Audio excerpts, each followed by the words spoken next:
Hi everyone. I'd like to officially introduce, my name is Emmanuelle Furst. I'm one of the vets at the SeaLife Center, and I'm presenting on behalf of the work that was done with a whole bunch of partners. So I was honored to be included in this. I did not lead any component of this. So every collaborator has had the chance to consent to this presentation.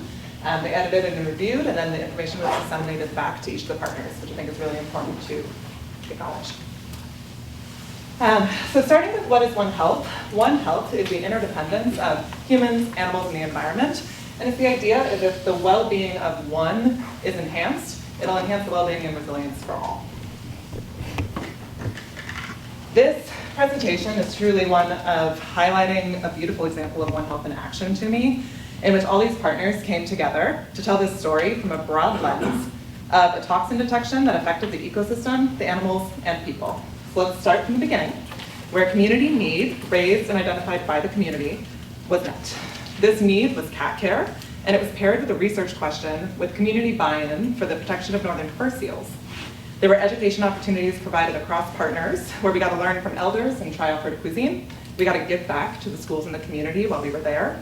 We got to learn and engage from NOAA researchers for re-sites and learn ourselves from both the community and from the partner institutions. And we got to partner with many colleagues around the world after the samples were collected to find the answer to a mortality event that is rarely documented and pieced together. Sneak peek, it was related to harmful algal blooms, which is of increasing importance with climate change, and it's incredibly important for earlier detection, especially for subsistence needs in remote regions. So just starting from the beginning, this story is about St. Paul Island. There is co-management of the marine mammals, including northern fur seals, on this island between the Aleutic community of St. Paul Island, that is the tribal organization, and NOAA, the National Marine Fisheries of Science. St. Paul Island is out here. It's a 43-mile square island that's one of the Pribilof Islands, and it's colloquially referred to as the Galapagos of the North due to its biodiversity. It's part of the Alaska Maritime National Wildlife Refuge. This island is the breeding grounds for more than 500,000 northern fur seals and millions of seabirds. No fewer than 319 species of birds have been reported on this island, and it's surrounded by one of the world's richest fishing grounds. And the people of this island rely on this biodiversity. St. Paul houses the largest Unamen, and I hope I don't pronounce that wrong. They're also referred to as Alu, but that's a Russian term. It's not as preferred these days. In the US, on the last census, there was over 400 total residents. St. Paul relies substantially on this subsistence because of how remote it is. So it's a crucial part of the culture. Today, halibut and seal are shared and exchanged with relatives in other communities for salmon and reindeer. The Pribilof Islands support the largest aggregation of northern fur seals, about half of the world's population of northern fur seals, which breed on St. Paul Island, St. George Island, and Sea Lion Rock, which is a little island off of St. Paul. There are 20 breeding grounds or rookeries found on the Pribilof Islands, 14 of which are on St. Paul Island, shown on this map. Adult northern fur seals spend more than 300 days per year, so around 80% of their time at sea, so it's rare to have the opportunities to learn about their population. After wintering at sea, they show a strong tendency to return back to their rookeries where they were born for the breeding season. So these rookeries on St. Paul provide a very unique opportunity to have long-term data over the years, as most of the global population returns to the rookeries in summer. I know earlier we talked about Chiswell. Chiswell is also a very unique opportunity as such. So it's rare to get these opportunities in these cases. So why do we care?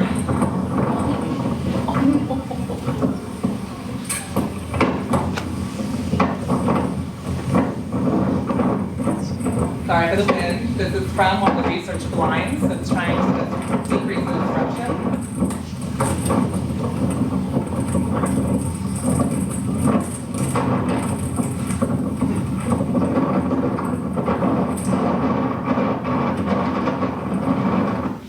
So besides the fact they're absolutely adorable.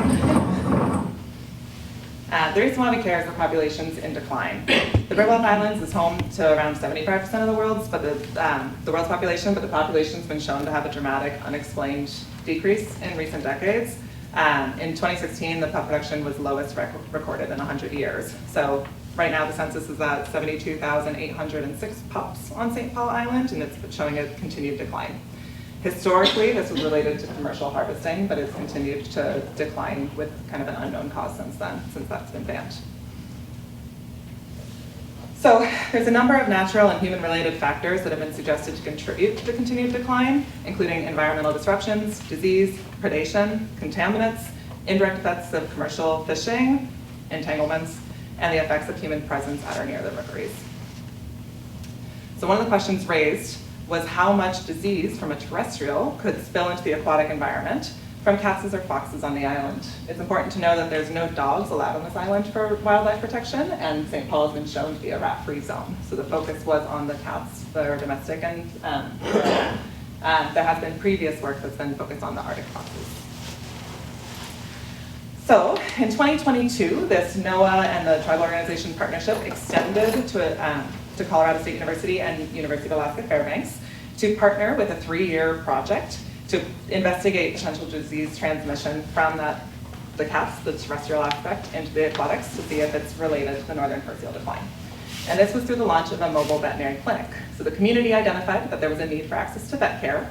And so with that, this grant provided cat care for all the community, and during that, the cats were screened for zoonotic and marine mammal relevant diseases. The perk of this also was that there were some veterinary students' involvement. So 2 veterinary students got to be a part of these experiences in 2023 and 2024, so it also gave back to the veterinary profession. And we were lucky to be included in 2024. So very honored to be included on behalf of the Alaska SeaLife Center. This work was led by Colleen Duncan. She's a veterinary pathologist and veterinary preventative medicine specialist at Colorado State University. And she's had over 2 decades of relationship building with NOAA, ECO, and the St. Paul community. This work was also led by a preventative medicine resident at Colorado State University, so it's focusing on that community involvement and that collaborative health. And then 2 vet students, Elisa and Ted, and then myself, were a part of the team for 2024.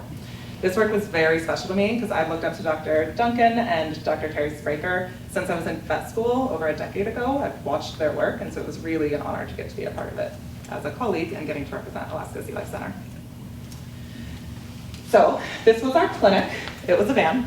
The clinic focused on preventative care for cats. So it included vaccinations, deworming, spays and neuters procedures, dematting and grooming needs, and all other medical needs that were identified, including euthanasia. We went door to door for house visits, and we got welcomed into the homes for this work because the community was so excited to have cat care, so we got to know many community members while addressing their cat needs. These are the results from the 3 years. So the cat serology testing was the priority for seeing for infectious disease spillover. It had to do with screening for intestinal parasites, heartworm disease, and some other viruses. The key findings were focused on toxoplasmosis, which was one of the main areas of interest. Only 5% prevalence was detected in the cats versus the northern fur seals, it's around 16%, so that doesn't explain a spillover risk. The other noteworthy finding was that leptospiroidea was around 20% in cats, again suggesting that cats are not really spilling over infectious disease to these northern fur seals. So that was the takeaway. There was some other findings, but that was the really important takeaway from this work. And that will be a publication upcoming from Colorado. A big part of this work was also community engagement. So while we were out there, we got to do some education to the community. They love when someone is coming to get to teach at the schools. So we volunteered to teach a kindergarten class, a middle school class, and high school class. And during these 3 classes, students got to rotate between 6 stations. So we had a radiology station where we had to interpret x-rays and identify if there was an abnormality. We had an ultrasound station where they got to use the ultrasound and got to find their kidneys and learn how we can detect things in veterinary medicine. There's a cardiology station where they got to listen to their heart, and then we played sounds so they could see if they can identify a murmur or not. There was a surgery station only for the high school students where they got to learn how to suture. And then there was a matching game called Is It Normal or Not, where they would identify a picture, see if it was normal or not, and then find the pair. And then our years, that was done all 3 years. The year that we were out there, because of our expertise, we also got to lead an after-school program where we had students and anyone from the community join in a necropsy of 2 northern fur seals that were found deceased after a storm event. So in August 2024, there was a northern fur seal mortality where there was 10 seals in good body condition found along a large accumulation of dead fish on Benson Beach in St. Paul Island.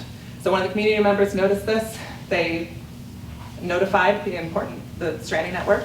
The carcasses were collected by the community members. 3 adults and 1 pup and some fish were sent immediately to Anchorage. So the pathology team that we partner with did those initial necropsies. And then 2 were saved on island for later necropsies. So because we were there with a specialty pathologist, Dr. Duncan, and myself, representing the Alaska Stranding Network, we elected to perform these necropsies for research purposes for that marine health surveillance in conjunction with an educational exercise for this community. So all were invited, students participated in the sample collection, and they got to learn why it's important to perform necropsies on animals because they represent what's happening in the ecosystem. These necropsies didn't present any abnormalities grossly, similar to the earlier necropsies that were done in Anchorage. So we were waiting on a lot of the send-out tests. While we were there, we also partnered with University of Alaska Anchorage on their Braided project. This is a pretty incredible project where they're taking mercury testing capacities and having it available on site. So they have mercury testing on the island. And it was relatively new. So while we were there, we went ahead and demoed it for the community so that they knew it was a resource. So anytime that they wanted to test any food, they could do it and get immediate answers. And then we also partnered with NOAA. There were some researchers that were Colorado State Universities partnering with NOAA to look at the blinds and see if with some transmitter work, they could see some differences of nursing. They're trying to use it for artificial intelligence and seeing if they don't need 2 people sitting in the field all the time, if something would kind of cut back that work. So to show that, they had to do both methods. So we got to sit in the field and watch and see whenever a nurse pupped. So all of that work is going to be pending to see their results, but it was really fun to get to be a part of it. So after being off of the island, we got some of the results back from the necropsies, and all 5 adult northern fur seals and both of the fish sampled from this event contained detectable concentrations of saxitoxin in multiple levels and provided confirmation evidence that there was physiological exposure to saxitoxin. Saxitoxin is an algae-produced nervous system toxin that blocks nerve activity, so it results in paralysis, and in particular of your respiratory system, so you stop breathing. It can affect humans, so clinical signs in humans can be like paralysis of the face, having this tingling of your skin and your lips, nausea, vomiting, difficulty swallowing, weakness, paralysis, and can cause death.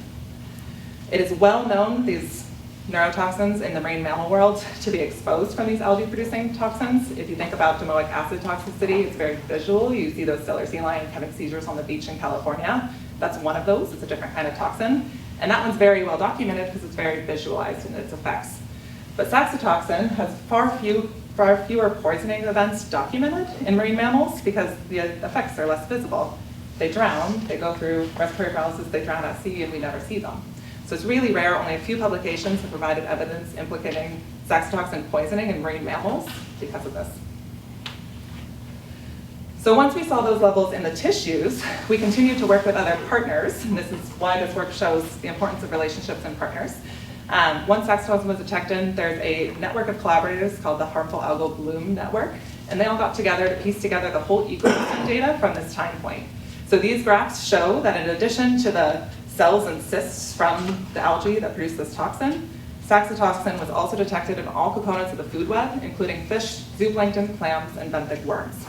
So these were research cruises that sampled water and these lower components, food chain components, and they showed 100% prevalence of saxitoxin in fish and high saxitoxin concentrations in those zooplankton, clam, and the benthic worms that overlapped time and geographically with where the northern fur seals would be feeding.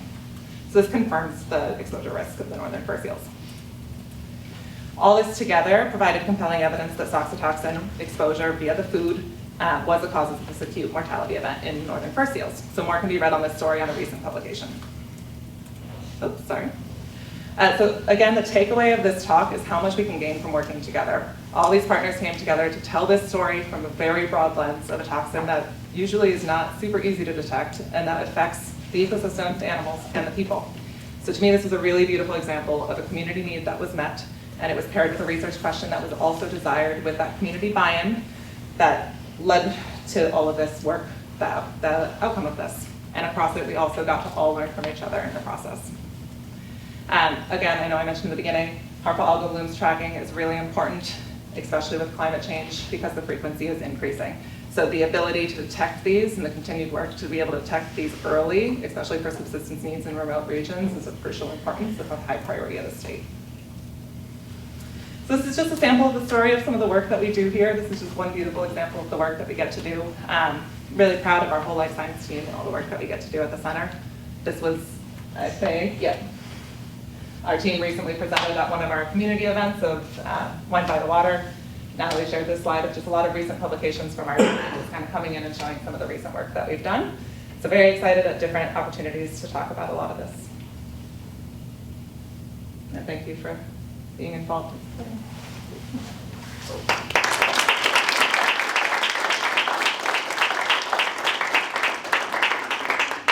Real quickly, I just want to give a shout out Dr. Carrie Norris, our Director of Animal Health. The reason I got involved in this project is that she found it and supported me in being involved in it, so very grateful for her support.